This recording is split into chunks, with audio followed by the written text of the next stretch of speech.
Hello friends, I'm Chevy. Welcome to my shed. How are you today? Thank you. I love this thing and I need to use it more. I'm doing great. I hope you're doing great. I really am interested in how your day has been, so please put that in the comments down below. Yes, yesterday was a success. You guys delivered by me saying, tomorrow we're going to talk about X, and you commented and called in and emails, and thank you. That helps a lot. I can't even begin to tell you how much that means to me to know that you want to participate. So let's just jump into today's topic, which is job security. Now, this came up recently in a conversation with a coworker because the future of my current job is uncertain. I'm an IT person, so hear me out. I also am an IT person for the state of West Virginia. The state of West Virginia has like a $500 million deficit, and they're doing everything they can to get rid of it by cutting costs. I work for the Board of Education, for an agency that is funded by the State Board of Education, and in grants and all that stuff. And they're looking at closing us down, or at least absorbing our agency into the state's Department of Education. They're two separate things. And so the future of all of the jobs in my building are really up in the air. Like, we thought we had pretty secure jobs because we were state employees. We have a pension and, great benefits, and nobody wants to lose any of that. And so this coworker has changed careers multiple times now, and he really thought he landed this one because he went to school for IT and then came here, and now it's like maybe you'll have a job next year. We're not sure. We'll figure it out when we get there, right? And so there's a whole lot of turmoil right now as to whether we're going to be able to keep our jobs. And my thought to him was,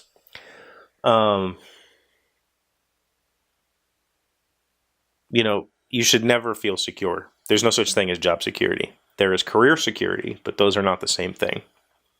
And that's kind of the point that I wanted to make.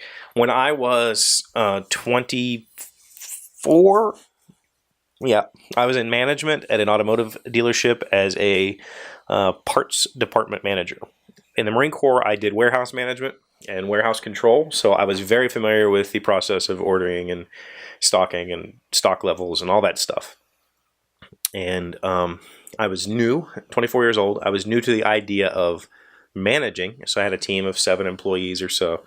And after doing that job for about a year, I had the realization that if that job ever came to an end, I had no marketable skills. I was not in a position to go work on the same pay level. Let me take that back. There's always jobs if you're willing to do the work. They might not pay what you expect, but if you are a hard worker and you are willing to go above and beyond, chances are you won't stay in a low-paying position for very long. And that's what most people fail to realize. Or they just don't want to admit that they're not a hard worker.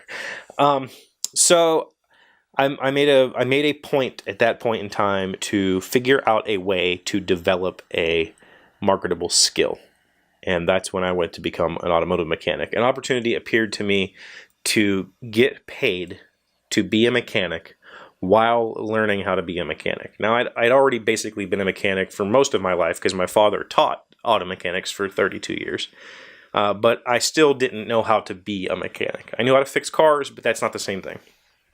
And so a dealership offered me an opportunity. I could not pass it up. I said, this will be a fallback plan until the day I die. I will always be a mechanic. You just can't take that away, right? And so that's what I was trying to explain to him was, if this fails, if my agency goes away, I won't be unemployed for very long. I have outstanding job offers in quite a few places. So it really has very little effect on me other than the security of my health benefits and my retirement plan. For this person, though, you're an IT guy in the state of West Virginia. There's tons of opportunity for IT, but in this state, there's just not.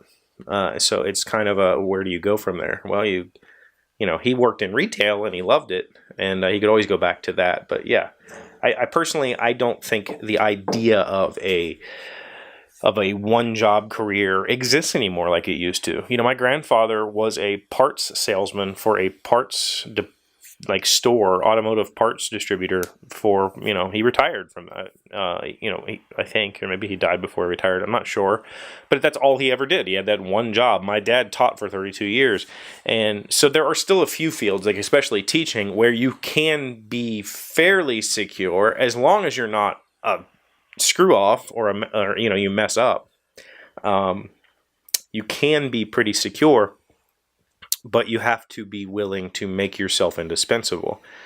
And yeah, I guess what I'm trying to say is, to me, the idea of job security is something from the past. So let's take a phone call and see what this person has to say. Hey, Chevee, it's Adam. Hi, Adam. Hope you're doing well. I am. As far as the job security post you just put out, I don't think job security exists like it did at one point. That's what I just said. In rare instances, that is present, but for the most part, most you can really expect is maybe 1 to 2 years out. It's on each of us to stay marketable, to stay up to date with there it is, whatever industry you're in, so that, you know, if things change, you can do that. I think any concept of loyalty there is some, but it's not. You're not going to find a job and work for 30 years anymore. That's just, it's very unusual to find anything like that. But again, love the show. Thanks. Bye. Thanks, Adam. Thank you. You had the exact point I was trying to make. My father-in-law he worked at the power company, and he was like the last one to retire, you know, essentially, because after that, you're right, there is no loyalty. The power company doesn't, they're no longer grooming 30-year employees. They're grooming, you know, 10-year employees that they can then replace with fresh people that they can pay less, and it's all about the dollar. And that's pretty much true for large industry as well as private industry. Now, you know, if you're going to work for a local grocery, then maybe you have job security if the owner loves you or something like that. That's different. We have one other caller, so let's listen to this one. Hey, Chevee, this is Jay. Saw your post about Hi, Jay. your query about job security. Jay has a secure job, I think. I think the concept of job security, as we knew it with our fathers and grandfathers specifically, is kind of a thing of the past.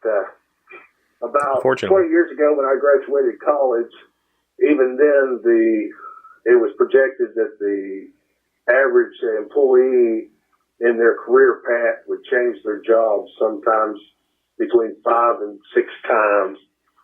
I myself I've lived in 6, 7 different states in the past 20 years with the 4 different Guess he doesn't have job security. So I could certainly understand that. The one flip side to that coin is while businesses will do what they can to be more effective, it's up to our make more money. One of the options that we have as the translation is to, as somebody put it to me one time, you find a vacuum and you fill it. Yes. If you can do that, they won't get rid of you. And when it comes right down to it, the place either works out for you or it doesn't.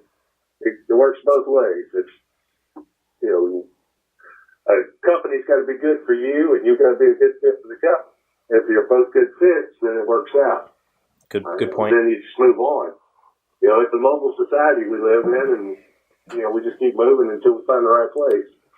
It took me a long time to get to where I'm at now. So, you know, if I could do it, anybody could. I think he is pretty secure. Take care, Chevee. I'll talk to you later. Bye. Thanks, buddy. I completely agree. There is a difference between job security and career security. And as we've moved away from pensions and gone to 401ks, jobs have become less valuable to us as employees, and employees have become less valuable to employers. It's like it's a fluid workforce now, as opposed to like a staunch familiarity workforce where you could go into the same store and always see the same faces. It just doesn't happen anymore. For good or bad, I'm not really sure. The thing that Jay said about finding a vacuum and filling it, I think that's the answer to business. And you have to treat yourself as a person like a business when it comes down to your employment. Employers are going to make business decisions. And if that business decision means that you're no longer valuable, that's a business decision. Well, you can make a business decision that your employer is no longer valuable. And so you have to make yourself valuable. And in filling the hole, the nice thing about this is, just as I did with the mechanic's job, if you can find a way for your employer to pay you while you learn a new skill, that just makes you more marketable if you ever re-enter the job market. So take that opportunity, always. See something, hey, this project isn't going the way it should. If I knew how to do this, I could fix it. Start working towards that, and pretty soon then you have a new marketable skill. So yeah, that's that. Thank you for the calls. That was awesome. Lots of comments. Aaron Ashley said, hell yes, but it's getting shaky with Trump cutting our welfare. I'm not sure how those two go together. Maybe with less welfare recipients, there's more people in the workforce. I'm not sure what you meant by that. I would love an explanation. Richard Miles, if you work in a state that has at-will laws, then technically you can be fired at any time for any reason. But if you're a valuable asset to the company, shown in black and white numbers, and play office politics well, then most of the time it seems there's little to worry about. Being the only one in the office that can do a specific task also helps. Again, filling that hole. At-will employees, yeah, that's a different thing. West Virginia is now a right-to-work state. Eddie Jonas, no such thing. Relatively speaking, I think that's true. Maui Chris, timely topic for me. I work for the largest utility in the United States, and we just laid off a bunch of people. First layoffs I've seen in the 11 years I've been there. Before January 1st, I would have said yes, but now I worry about this, and it's not something I've ever worried about before. I guess the world is just too fluid for anything to be truly consistent anymore, and I think that's very, very true. And it's also very, very trying when you're not sure if you're going to have a job next year. Lyra Bug said, I think it's a thing, maybe. That's a good response. That's about how I feel about it. It can be a thing, but again, career security is more important to me than a job. Don't get me wrong, I love my job. Jay said, I'm in the Mike Rowe work ethic camp. Do your work well, volunteer for the scut work, put in the same quality into each project, whether it's for the CEO or the janitor, learn every facet of the job, learn everything available about the business, make yourself a valuable member of the team, follow up on promises and problems, and step up and own it. No one person is ever indispensable, so never act as if you are. Yes. Yes. Fill every hole. Learn everything. Make yourself an indispensable asset. That way, if your business closes and you suddenly don't have a paycheck anymore, you can take those skills elsewhere. It's all about just becoming more well-rounded. Josh King said, job security doesn't really exist, but there are jobs that are more prone to being eliminated, automated than others, and there'll be a lot more in the future. That's true. I mean, manufacturing industry has been ruined. I don't want to say ruined. We have much better products now, much more consistent products, but at the cost of manual labor, so we don't have jobs anymore. Does that mean we are becoming more... it would be one thing if we lost our jobs because we didn't need to work anymore. That's not going to happen anytime soon. Coma said, interesting. I'd say it depends on the job field, I think. Specific jobs that are always needed, police force, teachers, doctors, are probably more secure than other kinds of jobs. Security in itself, or the illusion thereof, would be an overall interesting topic too. Example, data security.